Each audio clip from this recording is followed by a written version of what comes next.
Hey guys, स्वागत है आपका डिजिटल लर्निंग एकेडमी प्लेटफॉर्म पर। आज है 19 जुलाई। 18 और 19 जुलाई से संबंधित करंट अफेयर डिस्कस करेंगे इस वीडियो में। क्वेश्चन है आज का पहला। हाल ही में वाराणसी में रुद्राक्ष कन्वेंशन सेंटर का उद्घाटन किसने किया? जो वाराणसी में रुद्राक्ष कन्वेंशन सेंटर है, इसका उद्घाटन किसने किया? ऑप्शन है आपके रामनाथ कोविंद, नरेंद्र मोदी, पीयूष गोयल, इनमें से कोई नहीं। तो यह जो किया है अपने प्रधानमंत्री नरेंद्र मोदी जी ने वाराणसी में रुद्राक्ष कन्वेंशन सेंटर का उद्घाटन किया। जो रामनाथ कोविंद हैं यह राष्ट्रपति हैं और जो पीयूष गोयल हैं यह राज्यसभा के सदन के नेता अभी अभी अपॉइंट किए गए हैं। नेक्स्ट है, देश का पहला ग्रेन एटीएम कहाँ शुरू किया गया? जो भारत का पहला ग्रेन एटीएम है, अनाज एटीएम, इसे अनाज निकलेगा, एटीएम कहाँ शुरू किया गया है? तो यह है हरियाणा के गुरुग्राम में यह शुरू किया गया है। इसके बारे में और जानकारी, हरियाणा सरकार ने गुरुग्राम में पायलट प्रोजेक्ट के रूप में भारत का पहला ग्रेन एटीएम स्थापित किया। नई स्थापित मशीनों में 5 से 7 मिनट में 70 किलोग्राम अनाज निकाल सकती है। जो नई मशीनें लगाई गई हैं इनसे 5 या 7 मिनट में 70 किलोग्राम अनाज निकाल सकती हैं। डिपो के बाहर जो राशन दुकानों पर लंबी कतारों का इंतजार में उपभोक्ता रहते थे, उससे अब एटीएम से राहत मिलेगी। अनाज मशीन बायोमेट्रिक और टच स्क्रीन लेस है। जो अनाज मशीन एटीएम है वह है बायोमेट्रिक और टच स्क्रीन लेस है। हाल ही में इजराइल में दूतावास खोलने वाला पहला देश कौन बना? जो इजराइल है यह इजराइल में अपना दूतावास खोलने वाला पहला खाड़ी देश कौन बना है? ये सब खाड़ी देश हैं, इनमें से कौन बना है? ऑप्शन है आपके इराक, यूएई, सऊदी अरब और ईरान। तो यह किया है, अभी अभी दूतावास खोला है यूएई ने, संयुक्त अरब अमीरात ने अपना दूतावास इजराइल में खोला है। तो यूएई की जो कैपिटल है अबू धाबी यूएई की कैपिटल है। और जो यहाँ के राष्ट्रपति हैं वो हैं खलीफा बिन जावेद अल नहयान। जो यहाँ के राष्ट्रपति हैं यूएई के वो कौन है? खलीफा बिन जावेद अल नहयान। इजराइल के बारे में चर्चा कर लेते हैं। इजराइल की जो कैपिटल है, इजराइल दावा किस पे करता है? यरूशलेम पर। जो इजराइल की कैपिटल वह दावा करता है यरूशलेम पर जो वास्तव में अभी है तेल अबीब से सारे उसके काम होते हैं। और यहाँ के जो अभी पीएम बनाए गए हैं प्रधानमंत्री हाल ही में, नाफ्ताली बेनेट। जो इजराइल के पीएम बनाए गए हैं वो बनाए गए हैं कौन? Naftali Bennett. और राष्ट्रपति यहाँ के कौन है? इसहाक हरजोंग यहाँ के राष्ट्रपति हैं इजराइल के। और जो नाफ्ताली बेनेट हैं वो प्रधानमंत्री बनाए गए हैं इजराइल के रिसेंटली अभी अभी। नेक्स्ट है, हाल ही में 14 वनडे शतक बनाने वाले सबसे तेज बल्लेबाज बन गए हैं। जो 14 शतक बनाने वाले वनडे में 14 शतक बनाने वाले सबसे तेज बल्लेबाज कौन बन गए हैं? तो ऑप्शन है आपके क्रिस गेल, विराट कोहली, बाबर आजम, इनमें से कोई नहीं। तो कौन बन गए हैं? ये बन गए हैं पाकिस्तान के कप्तान बाबर आजम 14 वनडे शतक बनाने वाले सबसे तेज बल्लेबाज बन गए हैं। पाकिस्तान के कप्तान बाबर आजम इंग्लैंड के खिलाफ तीसरे वनडे में एजबेस्टन बर्मिंघम में 21 पारियों में उपलब्धि हासिल करने वाले वनडे में सबसे तेज 14 शतक बनाने वाले खिलाड़ी बन गए हैं। वह इंग्लैंड में एक दिवसीय शतक बनाने वाले पाकिस्तान के दूसरे कप्तान, इससे पहले कौन थे?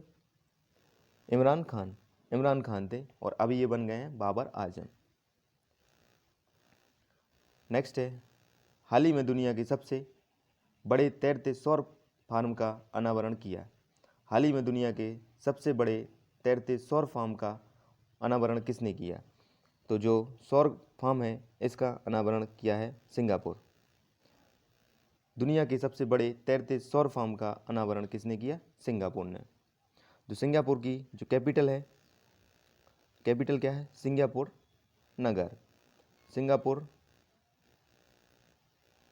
नगर यहाँ की कैपिटल है। और रूस की कैपिटल क्या है? मास्को। अमेरिका की वाशिंगटन डीसी और फ्रांस की पेरिस।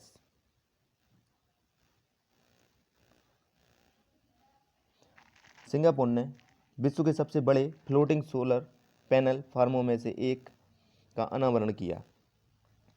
यह सोलर फार्म सालाना 32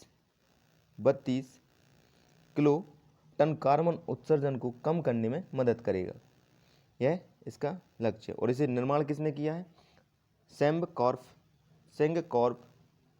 कॉर्प इंडस्ट्रीज की पूर्व स्वामित्व वाली कंपनी द्वारा इसे स्थापित किया गया है। नेक्स्ट है, हाल ही में अंतर्राष्ट्रीय न्याय दिवस। हाल ही में अंतर्राष्ट्रीय न्याय दिवस कब मनाया जाता है? कब मनाया गया अंतर्राष्ट्रीय न्याय दिवस? तो यह मनाया गया 17 जुलाई को। 17 जुलाई को अंतर्राष्ट्रीय न्याय दिवस मनाया गया।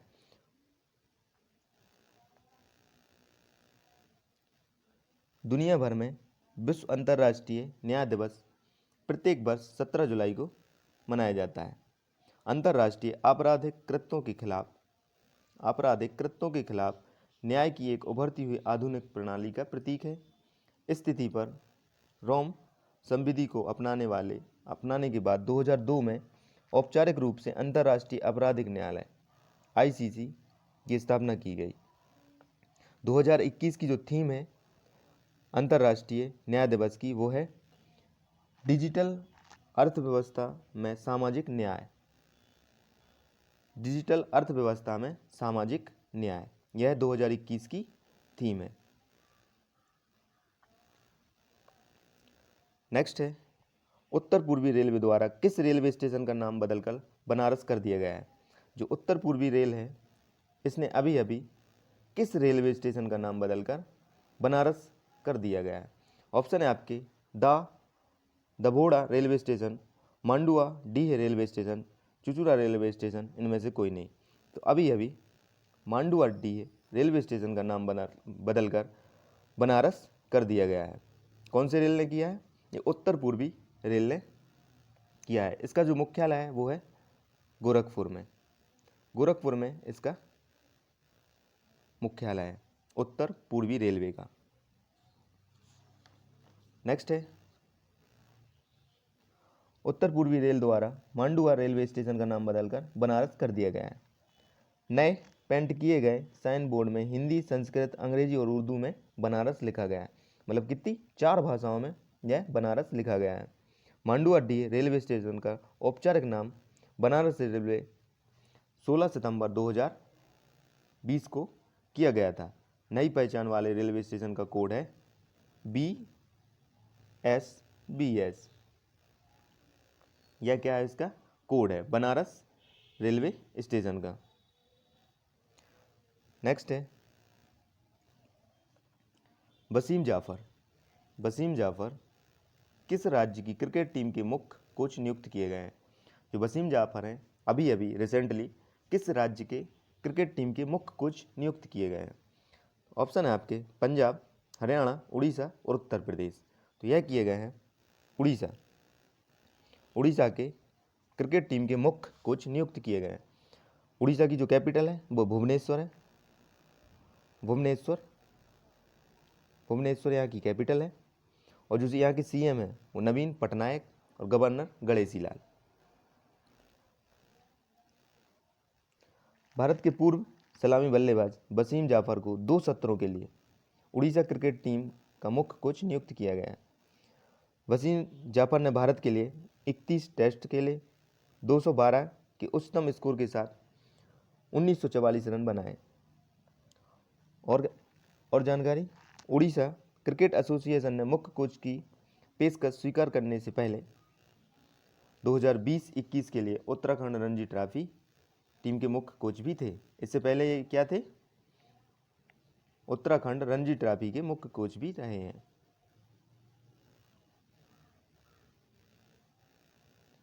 नेक्स्ट है, केंद्र सरकार ने किसानों की सुविधा के लिए कौन सा डिजिटल प्लेटफॉर्म लॉन्च किया है? केंद्र सरकार ने किसानों की सुविधा के लिए कौन सा डिजिटल प्लेटफॉर्म लॉन्च किया गया?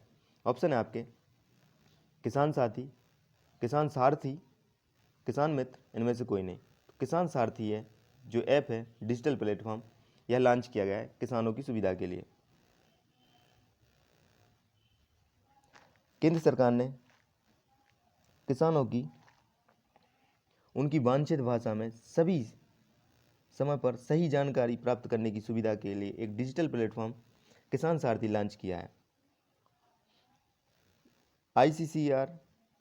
आईसीएआर की स्थापना के 93वें उत्सव पर यह लॉन्च की गई है।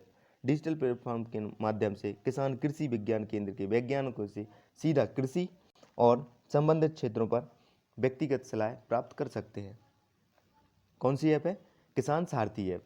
किसान सारथी ऐप के माध्यम से।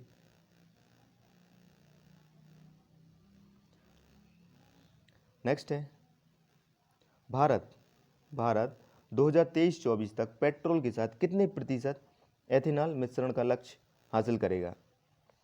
तो भारत का जो लक्ष्य है 23-24 तक पेट्रोल में कितने प्रतिशत एथेनॉल मिलाने का लक्ष्य रखा गया है, हासिल करेगा? तो यह करेगा 20%।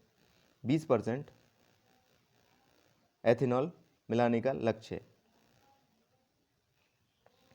भारत 2023-24 तक पेट्रोल में 20% एथेनॉल मिश्रण का लक्ष्य हासिल करेगा। यह घोषणा 16 जुलाई 1921 को अक्षय ऊर्जा निर्माण के लिए आत्मसमर्पण भारत के दूसरे समापन सत्र में संबोधित करते हुए कही गई थी। नेक्स्ट है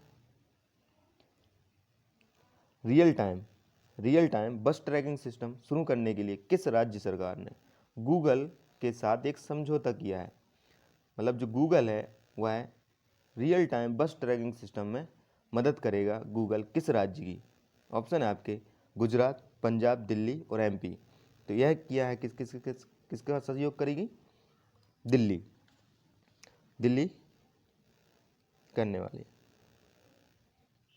नेक्स्ट है कर्नाटक सरकार ने किस शहर में इलेक्ट्रिक बाइक टैक्सी योजना शुरू की है? कर्नाटक सरकार ने किस राज्य में इलेक्ट्रिक बाइक टैक्सी योजना शुरू की है? ऑप्शन है शिवमोगा, मंगलूर, बेंगलुरु और गुलबर्ग। यह जो हुई है कर्नाटक ने। प्रीवियस लेक्चर से संबंधित कुछ क्वेश्चन। हाल ही में सोशल मीडिया गिविंग डे कब मनाया गया? तो यह जो मनाया गया है यह मनाया गया है 15 जुलाई को। 15 जुलाई को सोशल मीडिया गिविंग डे मनाया गया। नेक्स्ट है हाल ही में किसने school innovation training program launch किया है? तो किसने किया है ये स्कूल इनोवेशन ट्रेनिंग प्रोग्राम? तो यह किया है धर्मेंद्र प्रधान और अर्जुन मुंडा। जो धर्मेंद्र प्रधान है यह शिक्षा मंत्री हैं और अर्जुन मुंडा हैं जी जनजातीय मंत्री हैं। नेक्स्ट है हाल ही में नई दिल्ली में AI संचालित शिकायत प्रबंधन एप्लीकेशन किस IIT की मदद से विकसित की गई? तो यह जो विकसित की गई है वह है IIT कानपुर। IIT कानपुर की मदद से दिल्ली में AI संचालित शिकायत प्रबंधन एप्लीकेशन लॉन्च की गई है।